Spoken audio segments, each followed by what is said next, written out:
Welcome to Kaiser Watch with John Kaiser. I'm your host, Jim Goddard. Welcome back to the show, John. Jim, pleasure to be back on the show. John, Nevada Exploration provided an update for its South Grass Valley project in Nevada. Is there still no gold for Wade? Jim, I don't know what Wade Hodges has done to offend the gold Nazi. There is still no gold for Wade at South Grass Valley. They just published this update a few days ago, reporting that they have finally finished hole 14A. Now, this project just seems to be cursed. It's a brilliant undercover discovery of a lower plate, hydrothermally altered system with Carlin age type fluids that was generated by doing golden groundwater sampling up and down Grass Valley. That's sort of a 60-kilometer stretch. They found some at the northern end a number of years ago, and then they found some at the southern end, and for the last 4 years they've been focused on trying to find where the gold in the bedrock comes from.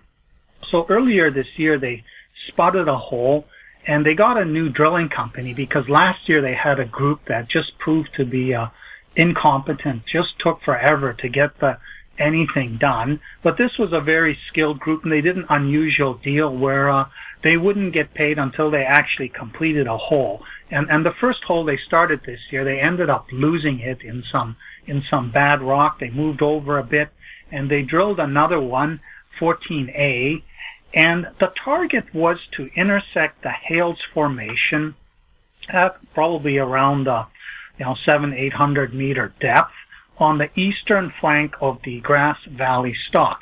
Now, the way this works in Nevada in these Carlin systems is it's typically a layer cake with the western so-called upper plate rocks shoved on top of the lower plate rocks, and in some places where a granitoid intrusive comes up that will bow into the stratigraphy, bend it, and typically the flanks of these intrusives are a good place because that's where the stresses from bending the carbonate stratigraphy end up creating all these fracture sets that when fluids come up later on carrying the gold and the pathfinders, they have a nice sponge into which they can percolate and drop their payload.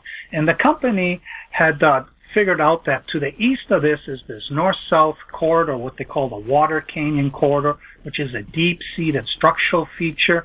Based on all the drilling they've done so far, it's clear that this is the gateway by which the fluids are coming from the depths of the earth, bearing all these pathfinder minerals and in very, very trace amounts gold.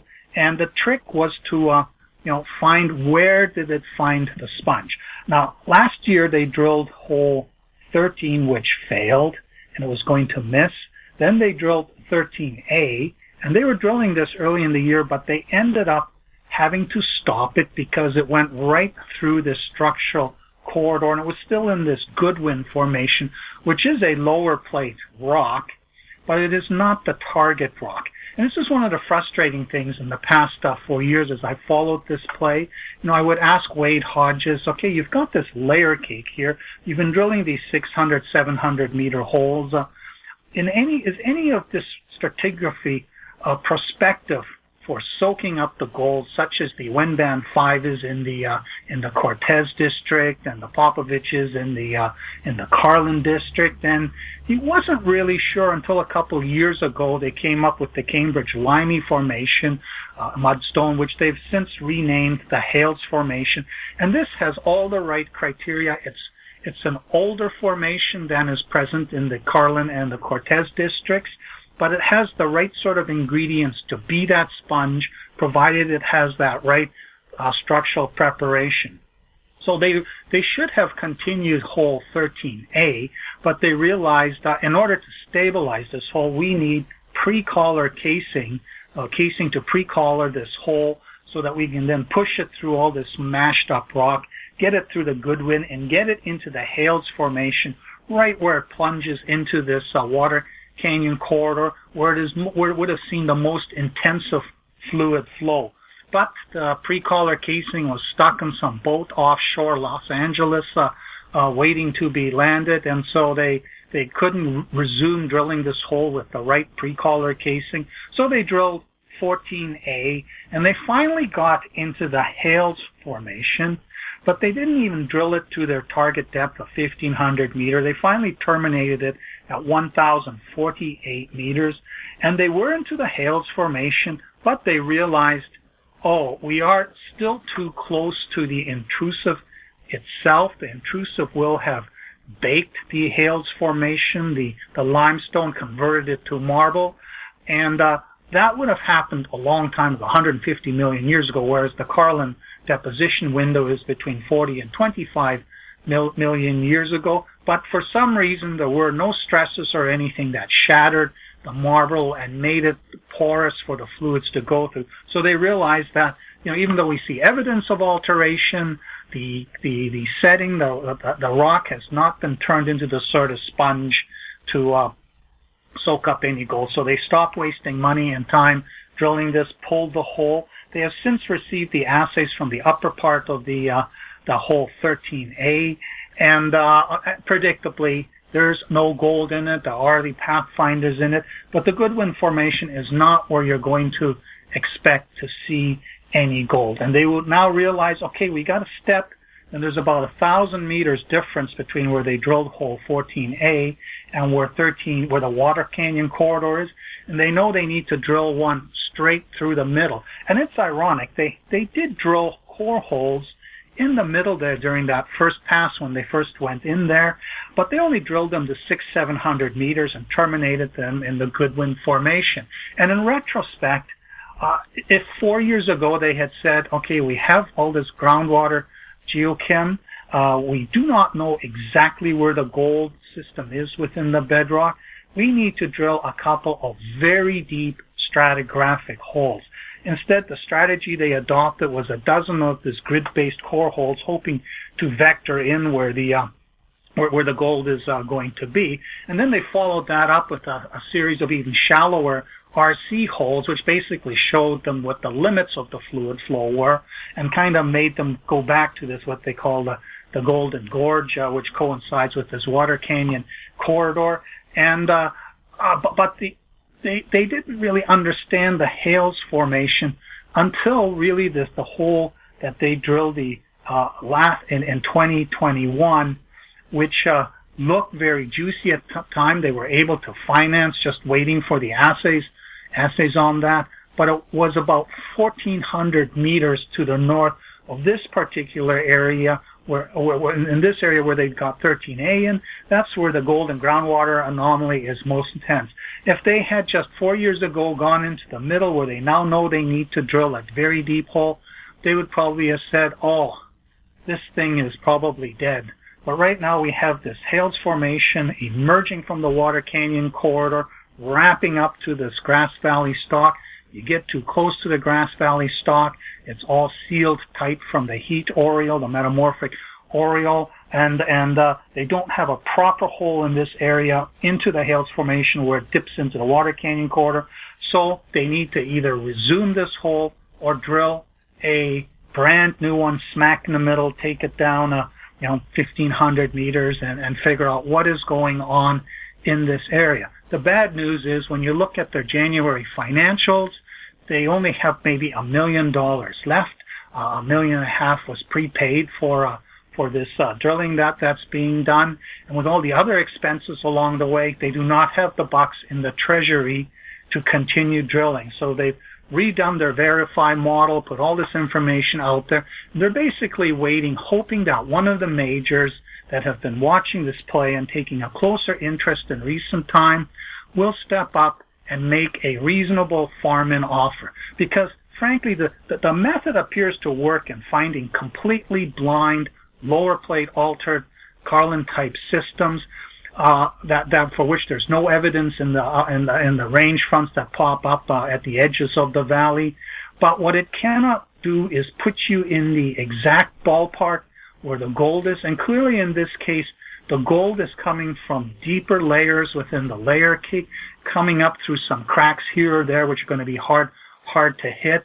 And vectoring in on something like this is a 20 to $30 million program that's going to take minimum 3 to 4 years.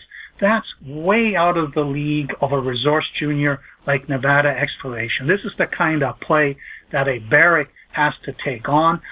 They do this sort of thing in their own backyard of brownfields districts, trying to see if there are more Cortez Hills, breccia bodies in the vicinity of this area. They're probably less willing to do this on spec with a play like Southgrass Valley. However, with this company already spent probably $10 million creating this huge database and showing that here's a big, large-scale, juicy system. All the pathfinders are there. We just haven't seen where the gold is holed up, and there's still plenty of room for Cortez Hills type high-grade breccia zones to be present in this. So the future for Nevada Exploration Inc. is see if they can do a reasonable farm out in the next little while.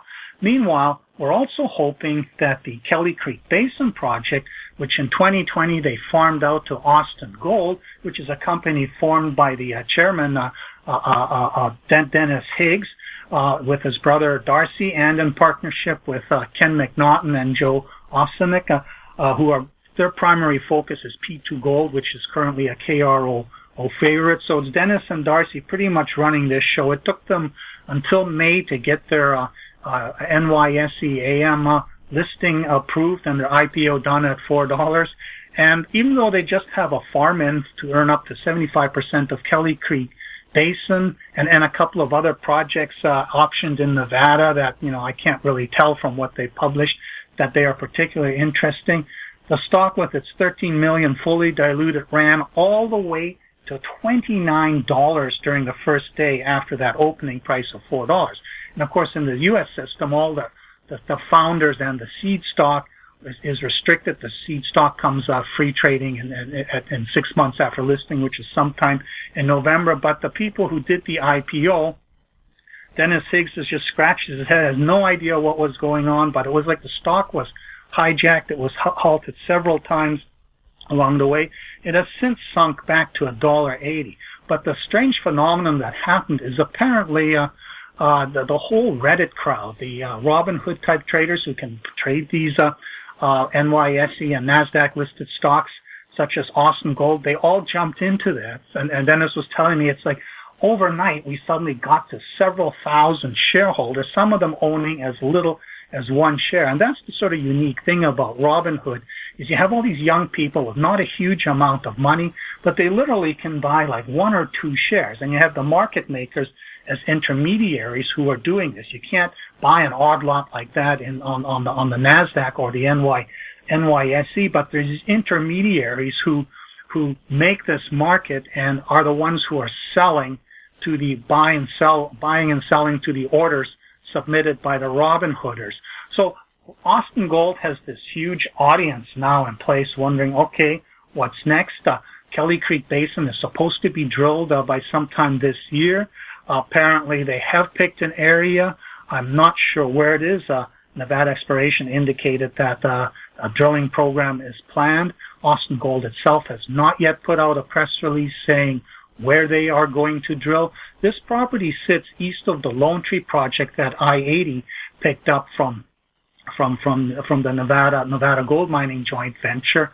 The Lone Tree open pittable portion is depleted, but there is a surrounding halo of lower grade mineralization. Plus, it's a structural zone. It's all upper plate hosted, so it's a linear, structurally controlled Carlin-type deposit. So there's also underground potential that they are exploring. And the Kelly Creek Basin project is to the east. It's where Wade Hodges has been doing gold and groundwater sampling for ages. He created a scorpion rig to actually manage to get down and take maybe 5-6 meters of bedrock, kind of do like prospecting with a drill bit to tighten it. There's some linear structures within there that are surrounded by gold and groundwater anomalies, supported by anomalous gold geochem in the bedrock. Hopefully they put some holes across this, but I've heard some rumblings that they are so excited about this project that they are first going to drill an area away from this so-called wetlands area that would be suitable for a tailings dump or a milling facility what you kind of call condemnation drilling. And while there's no gold for Wade, there might end up being gold for Dennis Higgs and Austin if they drill this area that's away from the primary area where there isn't really the so-called wetlands problem.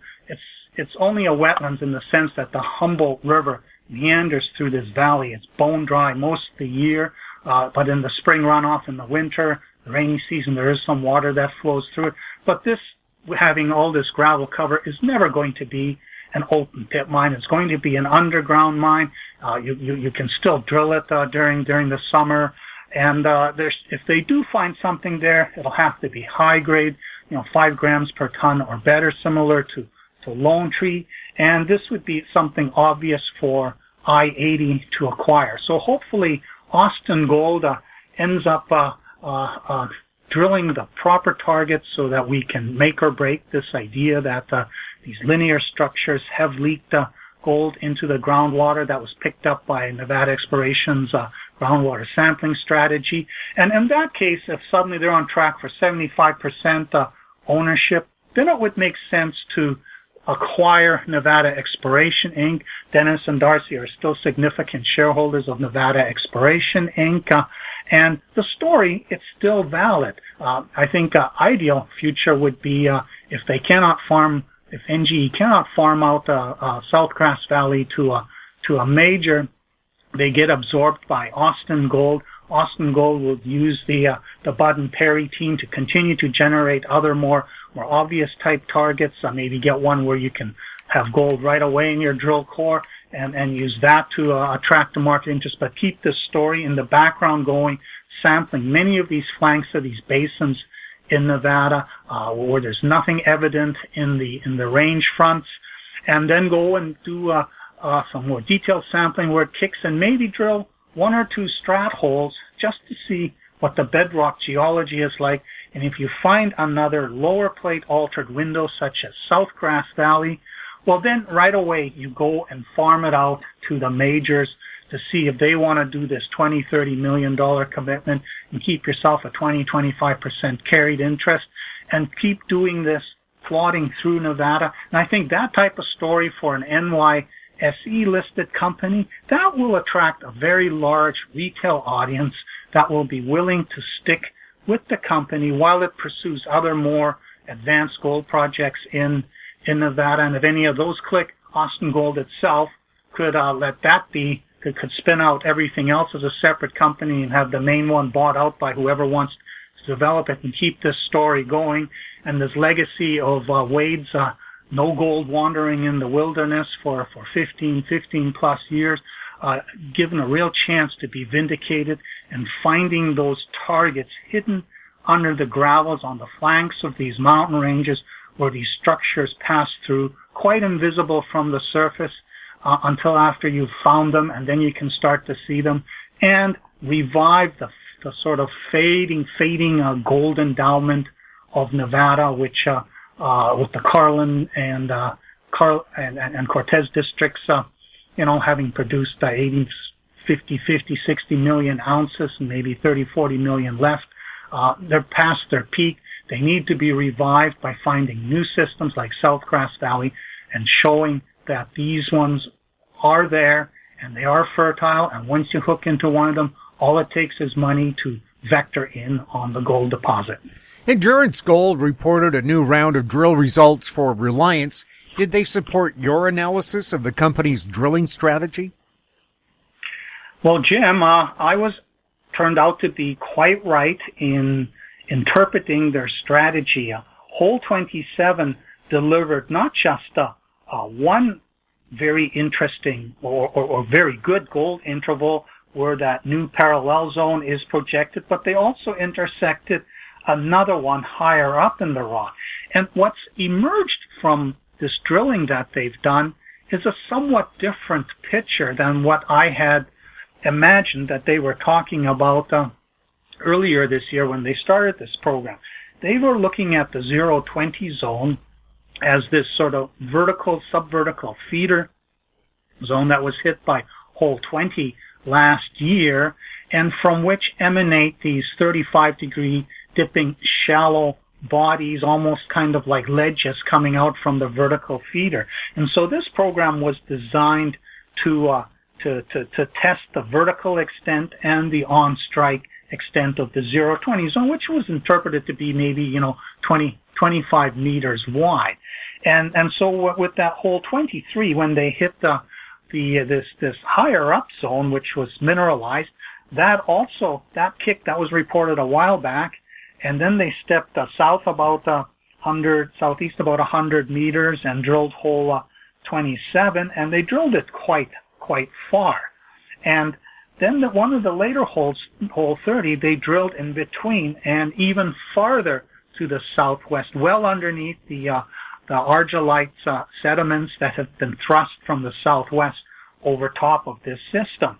And I said, there's no way they would drill that hole unless they saw something really interesting in hole 27 that connects with what they were seeing in hole 20, 23, and 24. And yes, indeed, this has now been borne out. We're still waiting for the assays for hole 30. But what they are now seeing is not only do we just have this 0-20 zone as a vertical feeder, but what we seem to have is at least 4 brecciated quartz vein structures. Now, that sounds really good until, Robert Boyd cautions says, yes, but the quartz within these structures itself is barren. So it's as though those were put in earlier by whatever system was driving this structural zone, and then later came the gold-bearing fluids with their arsenic pathfinder elements, and seem to have been deposited on the margins of these quartz vein structures.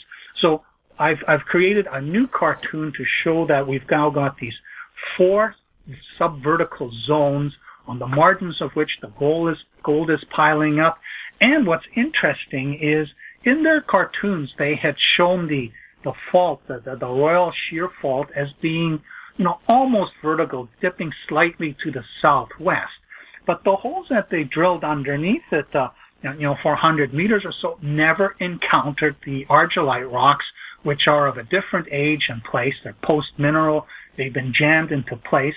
And the concern always was that when we had these northwest, southeast trending shallow dipping zones that are about 10, 15 meters deep and nicely mineralized, they daylight in the northeast direction, so they're not there anymore, and they'll hit this fault and be cut off from wherever they did continue before in the southwest direction.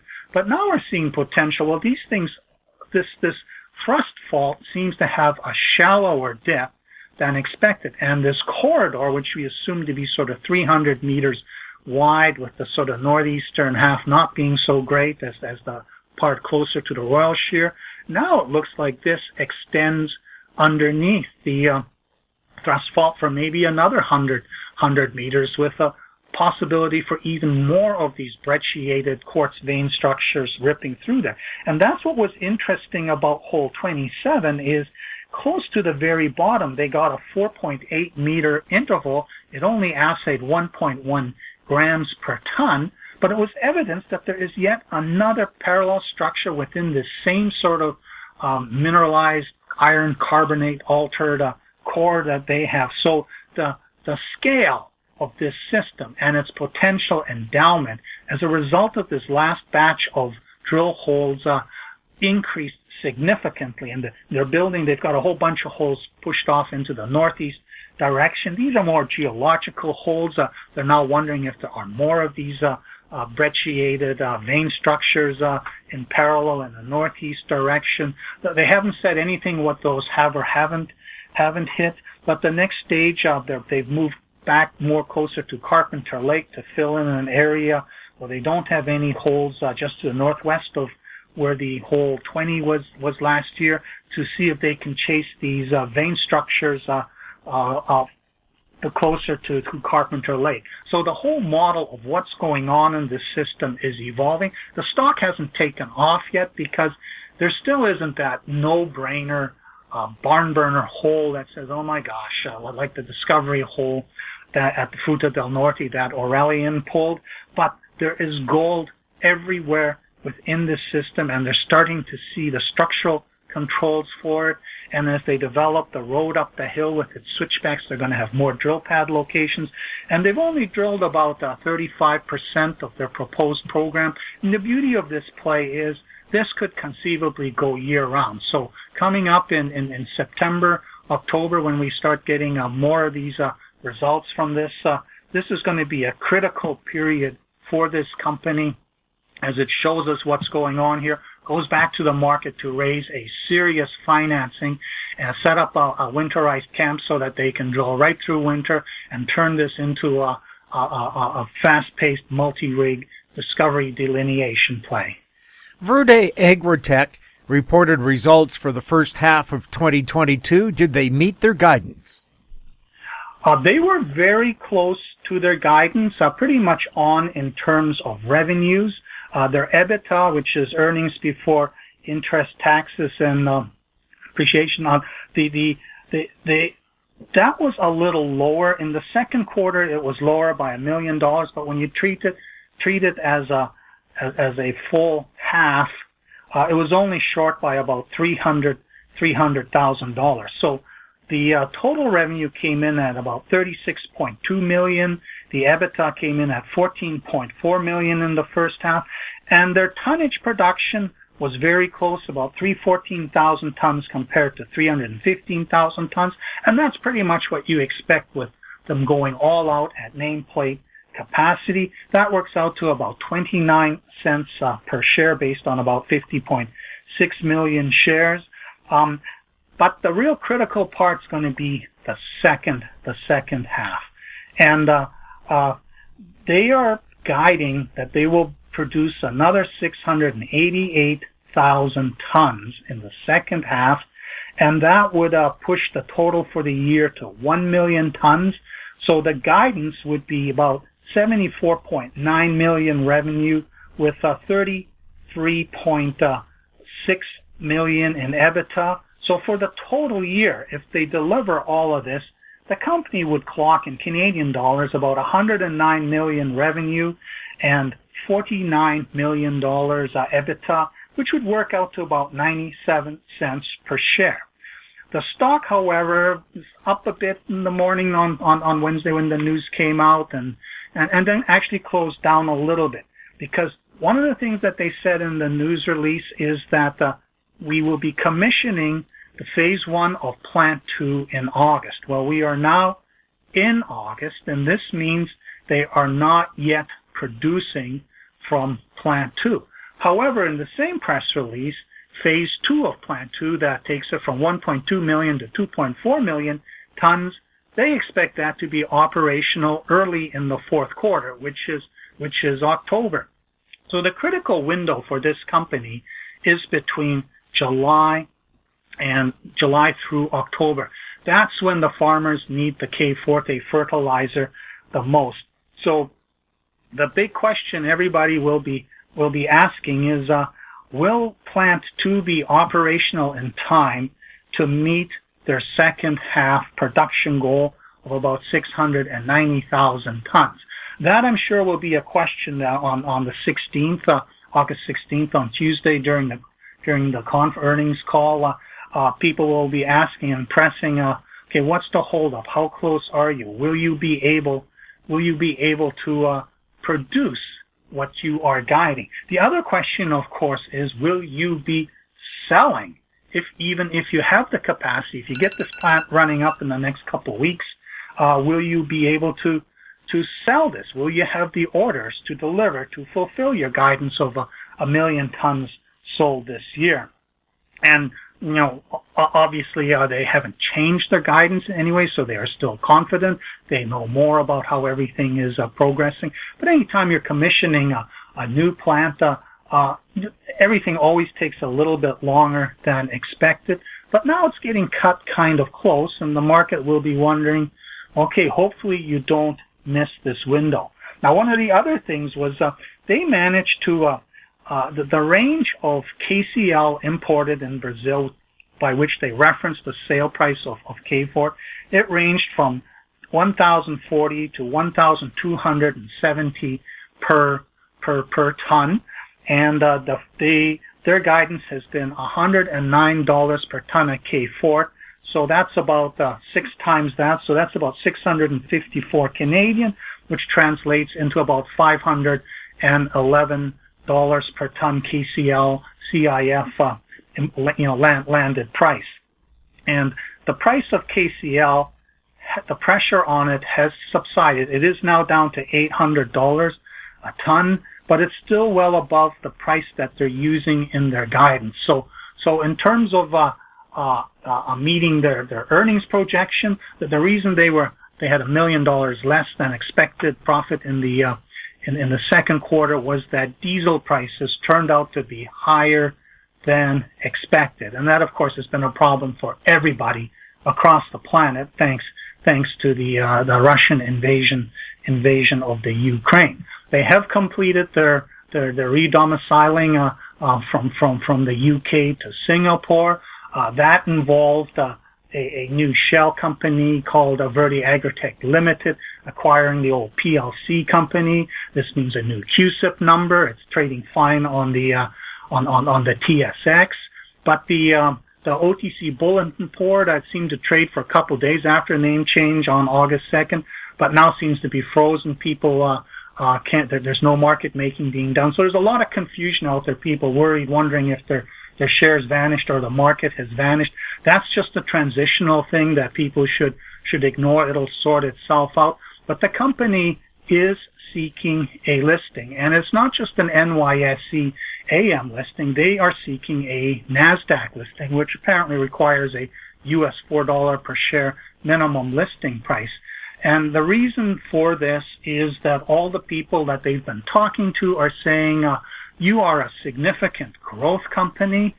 You aren't just a mining company that hopes to meet its projected production rate and sell at the price that you're put into your economic study. Plus, you have all these technologies that even have applications beyond the Brazilian farming community that create an open-ended dimension. So this is more a NASDAQ-type companies.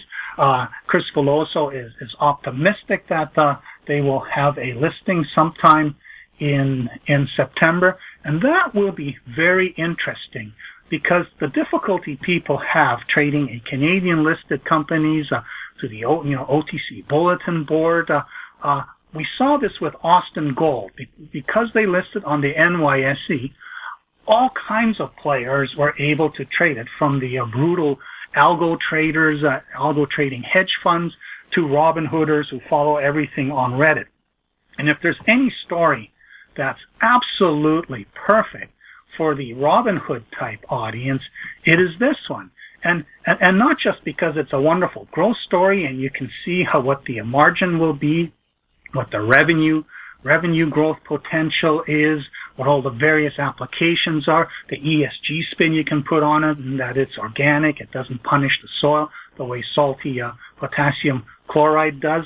You can also go to Amazon and order yourself a 10-pound bag of super green sand for $38, and you can spread it on your garden, mix it in with the soil, and then put the rest of these greenish gray colored grains into a jar and show all your pals, and start even spinning a story about how America itself has all these glauconite deposits. They're lower grade, sort of 3 to 7% K2O compared to the 9 to 11% of the unusual Brazilian deposits that Verde Agritech grows. But this was a source of fertilizer back in the settler days when they didn't have potassium chloride to put on their fields. So there's this historical aspect to it. There is the fact that small scale gardeners and small scale organic farmers can use it. So there's all this feel good aspect related to this. And I think when Verde Agritech, if it does get its NASDAQ listing,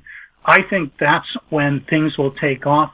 And of course, by September, we should know if this, at least phase 1 of plant 2 is commissioned and running, and hopefully they put out some fresh guidance saying, yes, our guidance from May of this year is intact. We are on track to make the 1 million tons, and our guidance for 2023 is 2 million tons, but the market will still be looking for some things.